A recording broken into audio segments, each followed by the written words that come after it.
everyone. Thank you so much for joining us today for episode 5 of season 6 of the Revise and Resubmit podcast. I'm Dr. Kim Bissell, the Southern Progress Endowed Professor in Magazine, Associate Dean for Research in the College of Communication and Information Sciences at the University of Alabama. And I'm Dr. Annalisa Boland, an assistant professor in the Department of Communication Studies, also at the University of Alabama. And we both work in the Institute for Communication and Information Research, or the ICIR, at UA. So I feel like we'd be doing our listeners a disservice if we didn't start off this conversation with a question. So here's a question. When you think about how you might communicate with, say, a good friend, and let's just go with me, or a family member or a colleague about a more sensitive topic or a challenging topic, what type of planning do you do before that conversation? Do you think the conversation through, or are you more of an impromptu, let's just sort of see how it goes? Okay, so for me, I just avoid it until hopefully that topic is forgotten or something else comes up. Duh. I mean, I heard that's the healthy thing to do. Right? So I have taken a couple of conflict negotiation classes, and apparently not the right thing to do. So I'm learning a lot. And I hope that I do like some thinking in advance about what other people's perspectives are, who might be impacted, things like that. And then I pause maybe before I start hollering. And I kid, I never holler. What about you? This is a great question. And I think for me, it comes down to who it is I have to talk to and what the topic is. And I have to say that I did learn a lot from this leadership development program that you and I just went through about ways to navigate more challenging topics with colleagues. And I believe I now have better strategies for those types of conversations, which are inevitable. But when we're talking about how to have those conversations on a more personal level, like how I might communicate with a partner or a family member, I definitely struggle the most with how to structure the conversation in a way that communicates support rather than an attack. So I'm probably in avoidance mode as well. I was going to say avoidance. It seems like it's not the best strategy, but it's a strategy. I mean, you're right. So these conversations are not easy at all, but our next guest studies just this type of topic. So we're joined today by Dr. Jaclyn Shetterly, who is an assistant professor of communication studies at the University of Alabama. And her research examines the ways that people can provide social support when their partner has been the victim of sexual violence. So it's not an easy topic, but it is certainly an important one, given what we know about the statistics involving sexual assault. And while the topic does seem heavy, we also talk about a lot of fun stuff too. So we definitely want you to join us in welcoming Jaclyn to the podcast.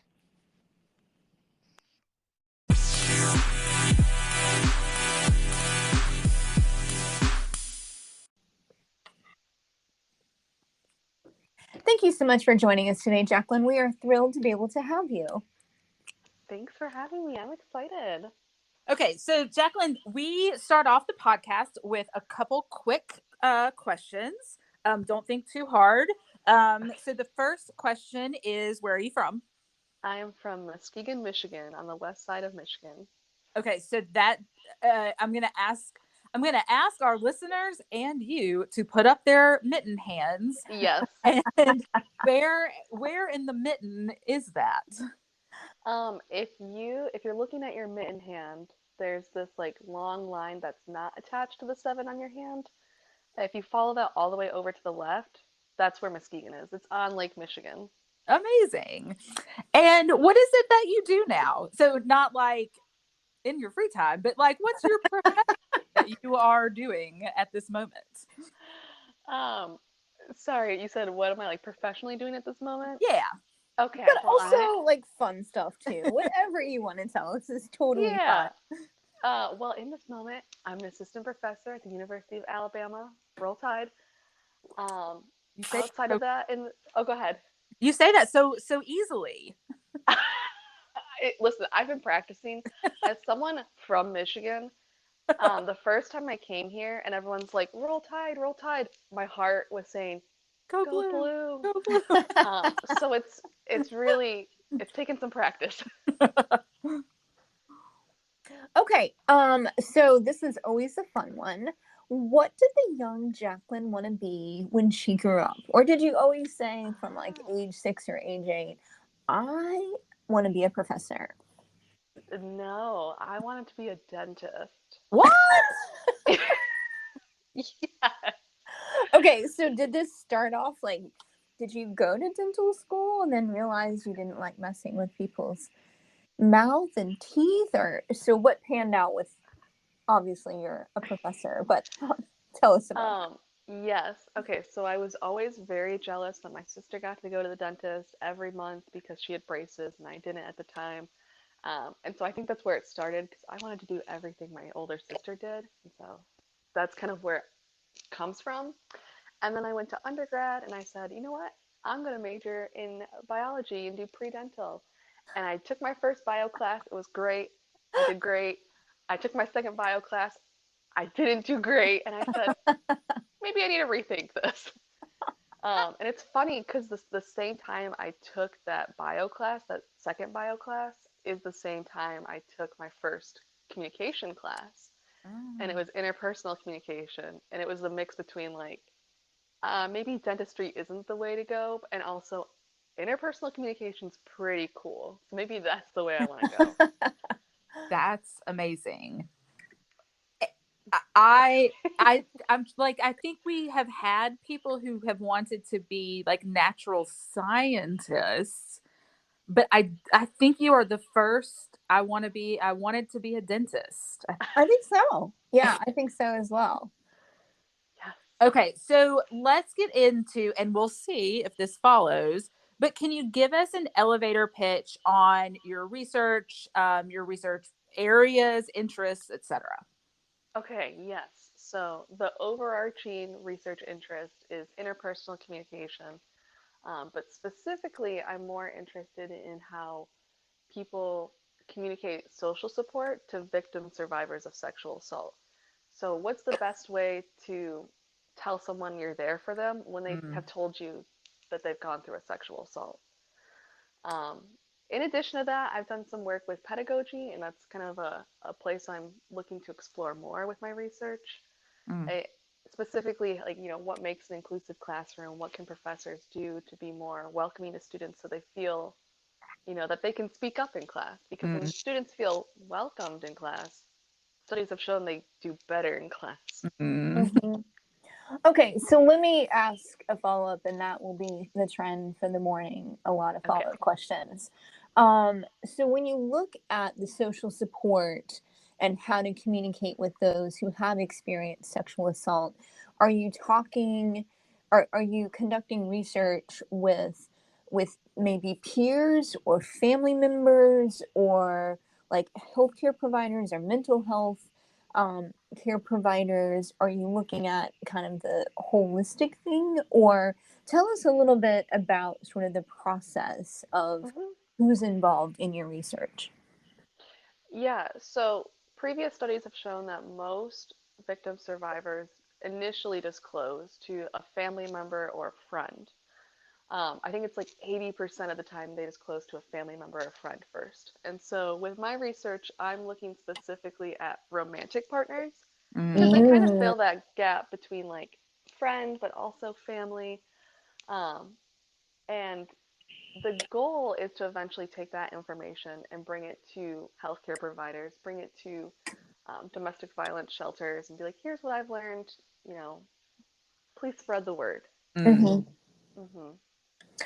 Okay, so another follow-up question, then I'll stop talking for just a second. When you look at this and how you got involved in this sort of research in terms of interpersonal communication, was there something that, because you were talking about the classes that you had taken, was there something that drew you to interpersonal comm versus, say, family communication or human communication or other types of kind of areas within the very broad field of communication? or health Yes. communication. Okay, this is really embarrassing. But I was having some friendship troubles at the time, and it was just so nice to see how it applied everything I learned in class. And I was like, oh, so my friend is doing this kind of listening skill. I'm doing this kind of listening skill, and it makes sense when we're having such a hard time to communicate because our listening skills are clashing, and then that's leading to stonewalling and defensiveness. So that's what really drew me in initially. And then, so the next semester was like the research methods class, and I was thinking, you know what? I haven't dated in a long time. I want to research flirting.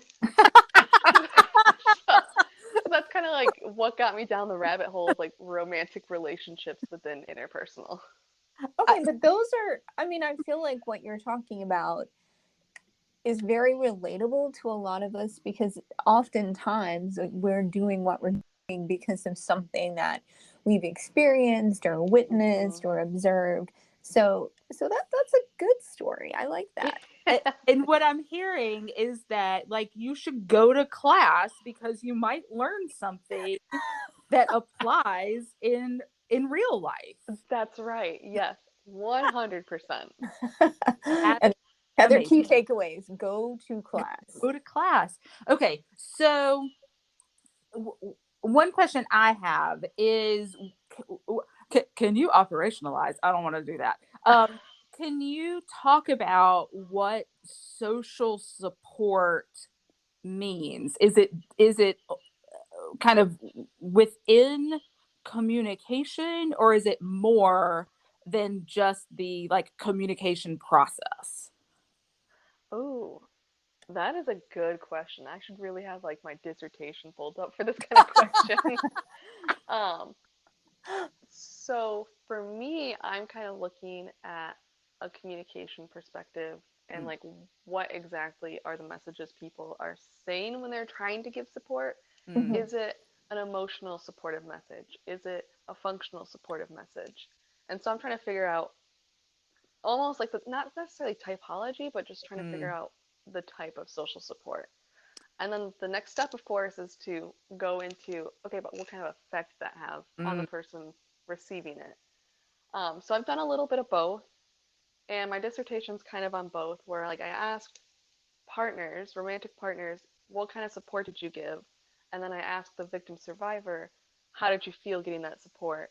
mm, And overwhelmingly, emotional support, so messages that appeal to the victim survivor's emotions, were the most effective. So saying things like, "Oh, I believe you. I'm really sorry. This must be difficult to talk about. I can see you're upset about this. I would be upset too." Those kinds of things were ways to legitimize their feelings and what happened. mm. So, were you doing interviews? Yes, yes. Okay. So, did you find, and this is okay, so this is a question about being a researcher, but so much more. Um, did you find that you ever were also providing that social support when you were conducting interviews to either the partner or the survivor? We always talk about like as a researcher, you should remove yourself from the research experience, and you're just an objective data gatherer. But that's like really hard to do. Mhm. Mm-hmm. Especially with this topic. Mm-hmm. Um, so yes, I did find myself putting myself out there a little more in these types of interviews. Um, just because it's such a sensitive topic that I Mm-hmm. think the more you can relate to it and the more you can like show the person that you actually care Mm, about them as a person and about the topic and not mm, just about the data, mm. uh, the more Mhm. they were willing to speak about it. Which I think is like super important, right? Because there's so much already with like a distrust in research Yep. and Mm-hmm. distrust in researchers. And so I think that when we talk about research as kind of that removed person, then it really does a disservice to the the profession of being a researcher, but also more importantly, the people who are asking to give us their experiences. Oh yeah. And like, my interviews were I was asking difficult questions, Mm. and they were long. And if somebody approached me on Reddit, right, because I did some recruiting on Reddit, and said, "Hey, do you want to do this research project?" I'd say, "Hell no. That sounds like so much work and so much emotional labor." Mm. So for me, it was just really important to remember, one, that these are people who are putting in emotional work that, Mm. I might personally have trouble with. Mm. And then two, that there's a reason you're doing this research. Like, yeah, you want to graduate. Yeah, you want to get the publications. But, like, Mhm. there's a reason that I'm doing this type of research. Mm. I want to make sure that people have the resources that are, supported by research. Mm. Mm-hmm. So, Jaclyn, it sounds like with what you're doing, you're coming up with findings that are definitely going to contribute to what we know theoretically and methodologically. But it also sounds like it's going to be quite applied and have, these practical outcomes that could be shared with healthcare providers or family members. Is that a part of what you do, or do you like report on your findings and then other people do that piece of it? That's the next step. I haven't taken that step yet, but that's the next step of where I want to go with this type of research.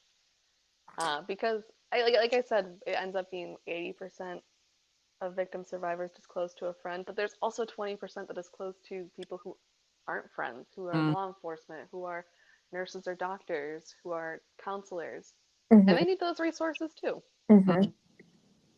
And I mean, I may be stepping out on a limb here, but I can see some parallels also with, as you mentioned, social support, and even being in a classroom, whether you have students who are disclosing something such as sexual assault, or even the students who just don't feel welcome in a class. So the social support and in interpersonal communication is just hugely important for a lot of areas. Oh yeah, yep. So, when you were working on your dissertation, tell us a little bit about that process. Because when we're doing interviews versus, Qualtrics surveys, it's going to take a heck of a lot longer. So, did you find yourself, because I think for most people who have done a dissertation or are in the middle of doing a dissertation, you get into it and you're like, what the heck am I doing? Because it just seems to be never ending. So, can you tell us a little bit more about that experience for you? Maybe you can whip in some hope and optimism. I mean, the answer is like 10 out of 10 would do it again. Yeah, exactly. Um, yeah, it was tricky, and it took a long time to recruit because, again, I'm asking people to do. So here's how it was set up. The first interview was between the partner and the victim survivor. Mm. And then there was a follow-up interview with the victim survivor. And so I'm asking people to do one or two interviews depending on who they are in the relationship. And those one or two interviews are roughly an hour long. Mm. Um, so I could see why some people might have been turned off by participating. Mm-hmm. So at first it was difficult, but once I had one person who agreed, it just suddenly like started coming in. There's Mm. another person and another person and another person, um, and that was overwhelming, but in such a good way to see that people are excited to talk about their experiences, Mm. Mm-hmm. and the number of people who I interviewed who said, I wanted to talk about this because it's important. I wanted to get my voice out there.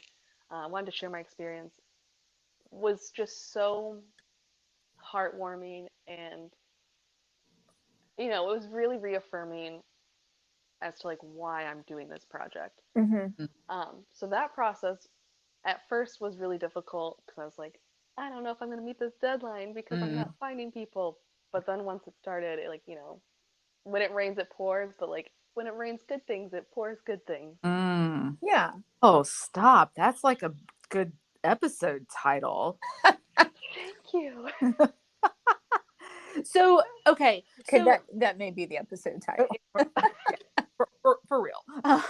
So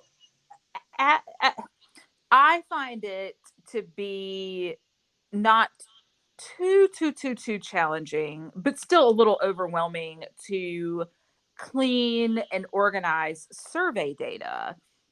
How do you like keep track of and just do organizational tasks, which is like not the fun part, right? It's not the fun part of and I mean fun is relative, but it's not the engaging part of conducting interviews and then getting deep into the analysis. But I found last semester when I was teaching a research methods class and we had 30 interviews, and Oof. I mean, I told them to make them 30 minutes and they ended up being 5-minute interviews. I don't know what happened. But even that amount of data was challenging to kind of organize and look through. Do you have any tips or strategies for just the kind of organizational part of qualitative research and interviewing? Get highlighters that are multiple colors. Get sticky notes that are multiple colors. Um, there was this website I used, and I can't remember what it was, but it was fantastic for multiple colors as far as like themes. And then you could add keywords, and then you could type in a keyword and see all the transcripts that mentioned that. And so that Mm, was, I will find this for mm-hmm, you, and I will send it to you so you can mention it later. But it was a great way to stay organized. But mm, if you're going to do it by hand, I recommend 10 out of 10 having some kind of big space in front mm, of you so you can keep putting like stacks of interviews and see it as it comes to life. Mm-hmm. mm, And then using those multiple sticky notes, multiple highlighters. I'm a big concept map kind of person. So mm. when when you're in like third grade and they say like, draw a cloud around this word, the word love, and then have like little lines coming from this cloud and write all the things associated with that word. The number of maps I made like that is wild. And like it stunk because sometimes I'd make a map and I'd be like, yeah, this is really good. And then the next day I'd look at it and be like, nope, I did all that work for nothing.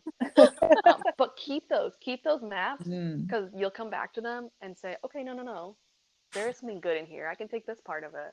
Mm-hmm. Um, so for me, I'm just a visual person. So having bright, colorful things that I can hold onto and touch was very helpful. mm, And also, oh, sorry, real quick, one more piece of Yeah, yeah, advice. Taking a break from the data so that your brain can just yeah. rest and do the work without it being exhausting. mm, Um, I mean, there's a reason we have shower thoughts, right? It's mm, because you're doing some kind of like mindless task without mm. your phone, and that's just the time for your brain to just shut off and do the behind the scenes work. So I'm big into rest. It's funny, not funny again, I'm using all these funny words. I was doing like a class assignment once that was kind of getting into like talk about a time when you had a conflict and how you negotiated it, blah blah blah blah blah. And after I completed the assignment, I had like a extra paragraph on it and I was like, I am tired because it does, like, you're right, thinking and sifting and critical thought, it takes so much effort. Hmm. And if we don't kind of even if we're just sitting there doing that work, if we don't make time for the breaks, I think it can be really challenging to Hmm. continue. Yeah, and like I know specifically with the topic I was working with, you gotta learn how to not compartmentalize, but Mm, just I guess for lack of a better term, mhm, compartmentalize.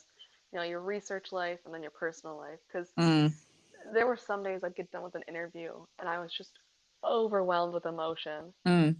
and I just didn't want to do anything the rest of the day. Yeah. Mm-hmm. So yeah, those breaks became really important. Mm, So, Jaclyn, when you think about kind of the future, since you're relatively new to being an assistant professor, when you look at the future and you're like, all right, here are all the things that I want to do you see yourself kind of diving into other areas of interpersonal communication, or do you feel like there's still a whole lot that could be done in the area that you're in? Yeah, for me, there's a whole lot to be done in this area. Mm. Um, both like theoretically, methodologically, and like the subject matter. I think there's a lot I want to do with it. Um, and I think too, you can even extend it into how this affects things like Title IX, Mm. right? And Mm-hmm. how we can um, train professionals like the Title IX coordinator to like be more supportive. Not that they're not being supportive, but just have those supportive messages. So for me, there's a lot more area to uncover with this topic. Mm. That's I'm not going to say funny. It's interesting that when I was working on a social work internship, we were talking about trauma-based responses and trauma-informed responses, and it was almost always related to the way services are provided. But what we Mm-hmm. didn't talk about, and kind of think about protocol wise and training wise, was the actual communication part.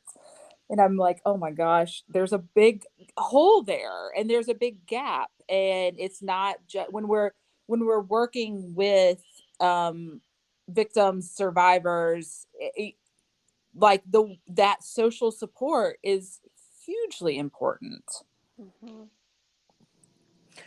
Okay, so we get to the fun part of the podcast, Jaclyn, Okay. and this is where we get recommendations from you that we're going to share with our listeners. No pressure whatsoever. We've gotten a range of answers here. So, what TV show do we absolutely need to watch, or what is your favorite TV show? Oh, everyone needs to watch How I Met Your Mother and then think about how it relates to interpersonal communication. It's, 100%. so you should like create this course if it's not created right now, because that should be like a huge, I want to take that class course. So there's your Yeah. challenge in all your free time, Create a course. is create a course based on what you just said. I'm Okay, writing this next down. question. What are you listening to right now? Oh, excuse me. Usually I'm listening to podcasts. I love My Favorite Murder. Um, I don't know. They're funny, and I think it's an interesting way to talk about something so grim. Mm. But music-wise, oh no, I'm so sad. So usually I'm listening to Panic at the Disco, but unfortunately they're disbanding. They announced Oh, it last Tuesday. oh, The lead singer's gonna have a baby, so oh. I'm sadly listening to them and reminiscing. Being nostalgic and stuff. I Oh yeah, love a good Panic at the Disco album. That's oh right. yeah. So, what book is on your nightstand, or what book would you recommend we all read? Um, well, right now I'm reading A Little Life by Hanya Yana. Oh, geez, Yana Gahara, and I am 30 pages in, and it's 700 pages long. So I could not tell you what it's about. I just all my friends have read it and they recommend it and they say, buckle up, it's a sad one. Mm. So that's what's on my nightstand right now. But as far as 700 pages of sad. Yikes. yes, yes. But as far as book recommendations, my favorite book of all time is called Speak, and it's by Lori Halse Anderson, and it's actually a movie. I think Kristen Hmm. Stewart's in it.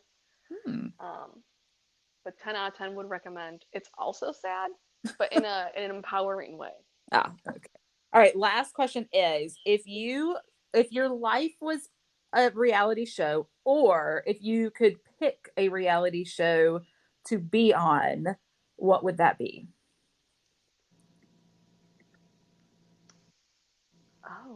boxes. And you can say naked and afraid because one of our other guests did. Yeah. So nothing is off out of bounds here. I excuse me. So one more cough, sorry. No. All right, we're back. My guilty pleasure show is Love is Blind. Nice. Okay. And I don't know if you know what it's about, but basically they pair people together. Well, it's like speed dating, but you can't see the other person. And after like a week or two, you have to get engaged. Woo! Yeah, yeah. Um, so so while I'm not interested in that, the interpersonal communication person in me is very interested to see, how those dates go and what are people asking and why are they asking and I don't know, could I make someone fall in love with me in 2 weeks? Okay. Okay. So I So think that you need to actually expand the How I Met Your Mother interpersonal communication course to also include Love is Blind. And I think that you would have students signing up right and left. I think so too. I'm there. I'm very excited about this now. Well, Jaclyn, it has been so nice to be able to talk to you in this podcast and hear more about who you are and what you do. Thank you so much for taking time out of your day to chat with us. Yeah, thanks for having me. This was fun. All Thank right. you.